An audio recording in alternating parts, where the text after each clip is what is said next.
खंडहर। बात उन दिनों की है जब मैं कॉलेज का स्टूडेंट था। अपने कॉलेज की ओर से हम सभी कैंप के लिए एक जंगल में गए थे। हल्की ठंड थी, अतः रात में हम सब ने पूरी रात कैंप फायर के साथ डांस करने, गाने आदि का प्रोग्राम तय किया। मुझे और सभी साथियों को कैंप फायर के लिए लकड़ियां इकट्ठी करने का भार सौंपा गया। मैं निकला तो सबके साथ ही, लेकिन जंगल के प्राकृतिक सौंदर्य में भटकता हुआ अकेले बहुत दूर कहीं निकल गया।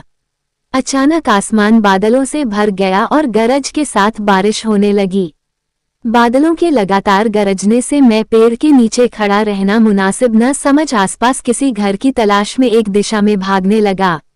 मुझे कुछ ही दूरी पर एक लाल ईंटों से बनी शानदार बिल्डिंग नजर आई। बिल्डिंग रोशनी से पूरी नहाई हुई थी और उसमें ढेर सारे लोग हैं, ऐसा दूर से ही लग रहा था। मैं तेजी से भागते हुए उस बिल्डिंग में जा घुसा और सामने से आती हुई एक खूबसूरत नर्स से टकराते टकराते बचा। नर्स ने मुझे घूर कर देखते हुए कहा, बहुत अधिक भीग गए हो, सर्दी लग जाएगी। उधर बाईं ओर एक स्टोर रूम है, वहां जाकर जो भी मिले उससे कहना सिस्टर जूलिया ने दूसरे सूखे और साफ कपड़े मुझे देने को कहा है, वो तुम्हें कपड़े दे देगा। मैं हक्का बक्का मुंह फाड़े सिस्टर जूलिया को देखता रहा। मुझे एकदम से यह समझ नहीं आया कि मैं क्या करूं। मेरी स्थिति देखकर सिस्टर जूलिया खिलखिलाकर हंस पड़ी और बोली, पहले तो तुम अपना मुंह बंद करो वरना मुंह में मच्छर घुस जाएंगे, और अब जाकर वैसा ही करो जैसा मैंने कहा है। मैं हल्के से हाँ मैं सर हिला सिस्टर की बताई दिशा में जाने को मुड़ गया। अभी कुछ एक 10 कदम ही चला होऊंगा कि मेरे कंधे पर किसी ने हाथ रखा। मैं चौंककर पीछे मुड़ा और अपने सामने आर्मी की वर्दी में एक युवक को खड़ा मुस्कुराता पाया। मेरे चेहरे पर आश्चर्य का बादल अपना घर बना चुका था, जिसे देखते ही उस युवक को हंसी आ गई। उसने धीमे किंतु दृढ़ स्वर में कहा, मैं कैप्टन विनोद हूं और यह हमारे देश की आर्मी का हॉस्पिटल है। कैप्टन विनोद की बातों ने मुझे आश्वस्त किया। मैं अब धीरे धीरे सामान्य हो गया और मैंने कैप्टन विनोद को सिस्टर जूलिया की कही बातें बताई। सुनकर कैप्टन विनोद के चेहरे पर रहस्यमयी मुस्कान फैल गई और वे बोले, तो सिस्टर जूलिया से भी मिल चुके? जी, क्या मतलब है आपका? कुछ नहीं, चलो मैं तुम्हें सूखे कपड़े देता हूँ, चेंज कर लो, नहीं तो सच में सर्दी लग जाएगी। और मैं कैप्टन विनोद के पीछे पीछे एक बड़े से कमरे में पहुंच गया। कमरे के चारों ओर हरे रंग के पर्दे लगे हुए थे। एक बड़ा सा बेड पड़ा हुआ था और उसके सामने एक सोफा था। बीच में एक टेबल था जिस पर 2 गिलास, एक बड़ी बोतल ब्रांडी की और 1 या 2 पत्रिकाएं पड़ी हुई थीं। कमरे के एक कोने में एक बड़ी सी अलमारी थी, जिसमें से कैप्टन विनोद ने एक आसमानी रंग का कुर्ता पायजामा निकालकर मुझे दिया और कमरे से लगे बाथरूम की ओर इशारा किया। मैं बाथरूम से कपड़े चेंज कर जैसे ही निकलने लगा, मेरी नज़र बाथरूम की एक दीवार पर पड़ी।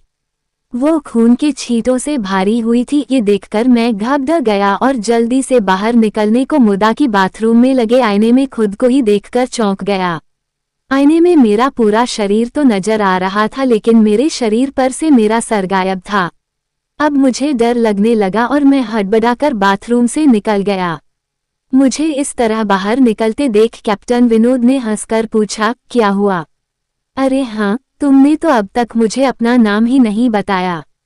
कहाँ जाओगे? बाहर बहुत तेज बारिश हो रही है, लेकिन तुम जाना क्यों चाहने लगे अचानक, यह मैं समझ नहीं पा रहा हूँ। कैप्टन विनोद, आपकी बाथरूम की एक दीवार पूरी खून के छींटों से भरी हुई है और आपके बाथरूम में लगा आईना भी कुछ अजीब सा है। उसमें मुझे मेरा पूरा शरीर तो दिखाई दिया, लेकिन मेरा सर ही गायब था। मैं अब बिल्कुल भी नहीं रुकूंगा यहाँ। बारिश में ही भीगता हुआ अपने कैंप तक जाऊंगा। कहते हुए मैं कमरे से बाहर जाने वाले दरवाजे की ओर बढ़ा। रुको, तभी कैप्टन विनोद की कड़कती आवाज गूंजी, तो तुमने सब कुछ देख ही लिया? जी, क्या मतलब है आपका? मेरी आवाज में डर भर गया था। मतलब चाहे जो हो, तुम तब तक यहाँ से नहीं जा सकते जब तक मैं तुम्हें कुछ बता न दूं। क्या बताना चाहते हैं आप? जो आज तक कोई न जान सका, जो आज तक कोई न जान सका वह मैं जानकर क्या करूँगा? प्लीज अब मुझे जाने दे। मैं डर से रुआंसा हो गया। नहीं, बिल्कुल भी नहीं, और तुम्हें मुझसे डरने की भी कोई जरूरत नहीं। सैनिक सबकी रक्षा के लिए होते हैं, मैं भी तुम्हारी सुरक्षा ही कर रहा हूँ। कैप्टन विनोद के स्वर में कोमलता थी। आओ मेरे साथ इस सोफे पर बैठ जाओ, मैं तुम्हें एक कहानी सुनाता हूँ। कहानी खत्म होते ही मैं तुम्हें तुम्हारे कैंप तक जीप से छोड़ आऊंगा। वैसे भी तुम अपने साथियों से काफी आगे निकल आए हो, वहां तक तुम अब चलते हुए शायद पहुंच न पाओ। कैप्टन विनोद के स्वर में जाने कैसी आश्वस्ति थी। मैं जाकर उनके बगल में बैठ गया। कैप्टन विनोद ने कहना शुरू किया, दुश्मनों ने धोखे से हमारे अस्पताल को अपना निशाना बनाया। दुश्मन देश के 2 सैनिक हमारे सैनिक के वेश में एक हमारे ही घायल सैनिक को लेकर आए।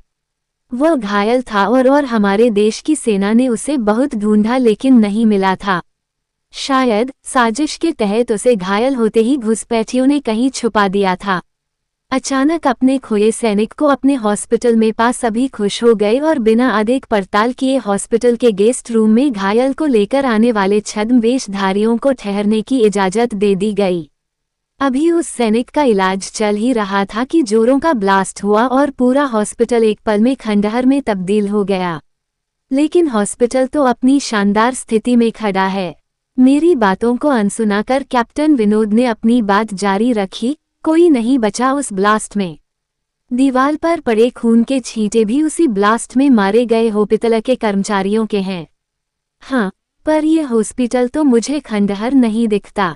जवाब में कैप्टन विनोद के चेहरे पर रहस्य भरी मुस्कान फैल गई और उनका चेहरा अजीब से भावों से भर गया।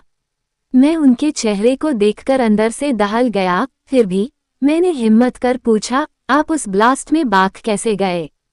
सुनते ही कैप्टन विनोद ठहाका लगाकर हंस पड़े और मुझ पर एक भरपूर नज़र डालते हुए कहा, ये कहानी आज से मात्र 10 वर्ष पहले की है और मैं तो आज से 50 वर्ष पहले मर चुका हूँ।